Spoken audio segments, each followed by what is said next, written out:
राजनीति में कई बार दिखता कुछ है और होता कुछ और है। अगर बिहार की राजनीति की चर्चा करें तो आज एनडीए और महागठबंधन दोनों में दिख कुछ रहा है और होने वाला कुछ और है। अगर मैं आपसे यह कहूं कि महागठबंधन बिखरने को तैयार है, और अगर मैं आपसे यह कहूं कि जिस चाल पर एनडीए के अंदर चिराग पासवान चल रहे हैं उसी चाल पर अब नीतीश कुमार भी चलना शुरू कर दिए, तो शायद आपको थोड़ा सा ये बात चौंकाने वाली लगे, लेकिन हो कुछ ऐसा ही रहा है। नमस्कार, आप देखना शुरू कर चुके हैं न्यूज फॉर नेशन की खास पेशकश बात पते की में हम दोनों खेमे के अंदर चल रही घटनाओं को टटोलने की कोशिश करेंगे और यह समझने की कोशिश करते हैं कि जो हो रहा है उसके पीछे मंशा क्या है। बात शुरू करते हैं मुख्यमंत्री से, या मुख्यमंत्री की बात छोड़ दीजिए, बात शुरू करते हैं चिराग पासवान से। एलजेपी-आर एक लंबे अरसे से यह देखा जा रहा है कि चिराग पासवान एनडीए के अंदर प्रेशर पॉलिटिक्स कर रहे हैं। कभी 243 सीट पर हम लड़ेंगे, कभी 243 पर हमारी तैयारी है, हम एनडीए का हिस्सा हैं, कभी हम एनडीए का हिस्सा बिहार में नहीं है, अपनी पार्टी में एनडीए का नाम नहीं लेना। ये तमाम चीजें ऐसी हैं जो ये चीख कर बता रही हैं कि चिराग पासवान एनडीए के अंदर सीट शेयरिंग को लेकर प्रेशर बढ़ाना चाहते हैं। लेकिन यही खेल अब मुख्यमंत्री नीतीश कुमार खेलने लगे। 6 सितंबर को बक्सर के एक विधानसभा क्षेत्र में मुख्यमंत्री एनडीए कार्यकर्ता सम्मेलन में शामिल होते हैं। भाषण देते देते वहां पर अपने एक नेता को वो सामने बुलाते हैं, संतोष निराला को, जो कि बिहार सरकार में पूर्व मंत्री रह चुके हैं, और कहते हैं कि यहां से यही उम्मीदवार होंगे।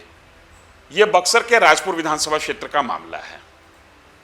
संतोष निराला आज के 15 साल पहले बीएसपी छोड़ के जदयू में आए थे, 2 चुनाव जीते, 2020 हार गए। हारने के बाद भी इनको महादलित आयोग का अध्यक्ष बनाया गया और यह कहा जा रहा था, यह माना जाता है कि नीतीश कुमार जदयू में इनको दलित चेहरा, दलित नेता के रूप में इस्टेब्लिश करना चाहते हैं। लेकिन बात इतनी भर नहीं है। बात यह है कि जब एनडीए के अंदर सीट शेयरिंग का कोई फॉर्मूला तय हुआ ही नहीं, अभी छोटी पार्टी से लेकर बड़ी पार्टी इस असमंजस में है कि कौन कितनी सीटों पर लड़ेगा। ऐसी स्थिति में मुख्यमंत्री खुद डिप्टी सीएम सम्राट चौधरी की मौजूदगी में किसी भी सीट पर अगर किसी उम्मीदवार के नाम का ऐलान कर रहे हैं तो कुछ तो मतलब इसका जरूर है, और वो भी तब जब वो उम्मीदवार हारा हुआ है, सिटिंग एमएलए नहीं है। लेकिन इस बात को समझे तब तक गाड़ी थोड़ी आगे बढ़ जाती है। 9 सितंबर को केसरिया में अशोक चौधरी हैं, जदयू के बड़े नेता माने जाते हैं, उनके साथ हैं भाजपा की ओर से शाहनवाज हुसैन, और फिर कार्यक्रम वही कार्यकर्ता सम्मेलन का। अशोक चौधरी अनाउंस करते हैं कि केसरिया से शालिनी मिश्रा ही उम्मीदवार होंगी। शालिनी मिश्रा जदयू से केसरिया से सिटिंग एमएलए हैं, बावजूद इसके ऐलान करने की क्या जरूरत। शालिनी मिश्रा के बारे में अगर मैं आपको थोड़ा सा बताऊं तो शालिनी मिश्रा, इनके पिता कमल मिश्रा सांसद हुआ करते थे, जिनके नीतीश कुमार से बड़े अच्छे संबंध रहे, भूमिहार जाति से आती हैं। इनके बारे में एक खास बात यह है कि पिछली बार जब फ्लोर टेस्ट होना था सदन के अंदर, तो ऐसा माना जा रहा था कि जदयू के कुछ विधायक बागी तेवर अपनाए हुए हैं। उन विधायकों में नाम शालिनी मिश्रा का भी आया था, लेकिन शालिनी मिश्रा चर्चा में तब आ गई जब इस बगावत की खबर को कहने का माना जाता है कि उन्होंने ही लीक किया था। लेकिन अभी ये इनकी आइडेंटिटी से आगे का मसला है। आखिर ये हो क्यों रहा है? क्या जदयू भाजपा के ऊपर प्रेशर बनाना चाहती है कि जल्दी से सीट शेयरिंग का फॉर्मूला तय कीजिए, या जदयू चिराग पासवान को उसी के लहजे में जवाब देना चाह रही है कि अगर आप जैसा चाह रहे हैं कि पहले सब कुछ तय हो और मेरे डिक्टेशन पर एनडीए चले, तो ऐसा नहीं हो सकता है। आपसे 2 कदम आगे हम चल रहे हैं। आप अभी सीट शेयरिंग के फॉर्मूला के लिए, सीट शेयरिंग पर बार्गेनिंग के लिए जद्दोजहद में हैं, और तब तक हम कैंडिडेट अनाउंसमेंट शुरू कर रहे हैं। ये कहीं ना कहीं जो एनडीए अलायंस के अंदर की जो लय है, उसमें रुकावट दिखता है। बात पते की यह है कि एनडीए में बड़ा भाई कौन होगा, लीडरशिप किसके हाथ में होगी। माना जा रहा था कि 2020 के इलेक्शन के बाद जिस तरीके से जदयू 45 सीट पर सिमट गई, बावजूद इसके सीएम नीतीश कुमार बने हुए हैं, बीजेपी चाहती है कि अब बड़े भाई की भूमिका में वो रहे। जदयू 2 कदम आगे चलते हुए, अपनी भूमिका आगे रखते हुए यह मैसेज देने की कोशिश कर रही है कि बिहार में आगे हम ही रहेंगे, बिहार का लीडरशिप मेरे ही पास होगा। हालांकि इसमें कोई विवाद नहीं है, लेकिन कई बार कुछ बातें बतानी पड़ती है और बात पते की यही है कि जदयू ये मैसेज देना चाह रही है कि बिहार में लीडर हम ही होंगे। अब जरा महागठबंधन का रुख करते हैं।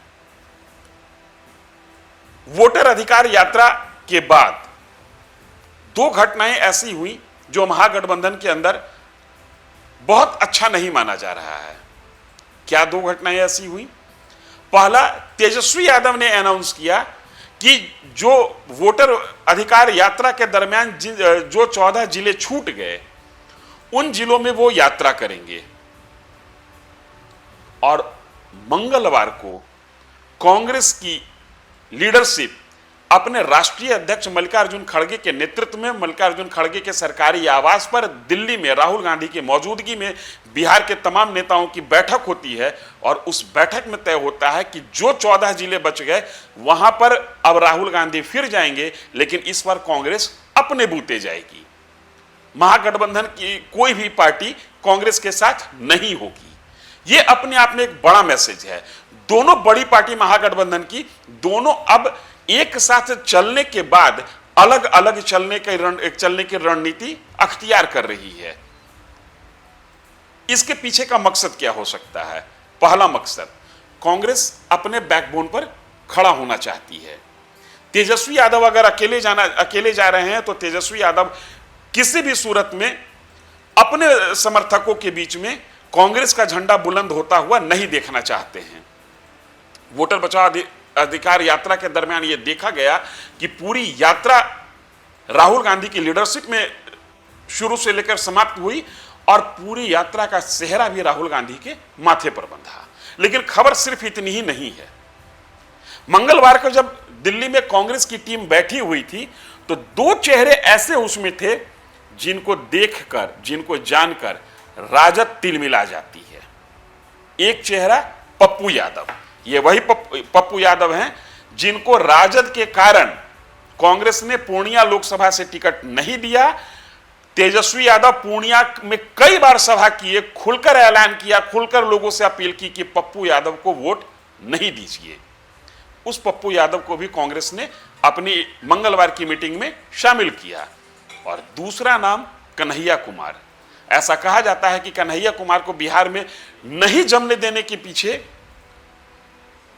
राष्ट्रीय जनता दल का सबसे बड़ा योगदान है। राजद नहीं चाहती है कि कन्हैया कुमार बिहार की पॉलिटिक्स में एक्टिव हों, लेकिन कांग्रेस ने अपनी मीटिंग में दोनों को बिठाकर और वीडियो जारी कर यह ऐलान कर दिया कि अब बिहार में कांग्रेस अपने बूते, अपनी कमर पर, अपने बैकबोन पर पॉलिटिक्स करने के लिए तैयार है।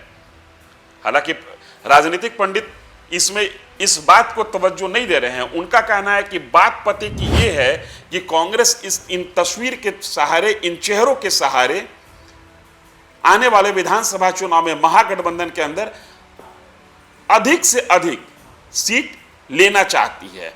कांग्रेस की अधिकतम डिमांड 70 सीट है जो पिछली बार वो लड़ी थी, और ऐसा कहा जा रहा है कि महागठबंधन इस बार 50 से ज्यादा सीट कांग्रेस को देने के लिए तैयार नहीं है। लिहाजा कांग्रेस वो हर हथकंडा अपना रही है जिससे ये मैसेज जाए कि अगर हमारी मांग पूरी नहीं हुई तो शायद गठबंधन की गांठें खुल जाएंगी। बात पते की में अभी इतना ही। फिर किसी ऐसी ही घटना, किसी ऐसी ही राजनीतिक थियोरी को, राजनीतिक प्रोसेस को डिकोड करते हुए हम आपके सामने आएंगे। तब तक देखते रहिए और बने रहिए न्यूज़ फॉर नेशन के साथ। धन्यवाद।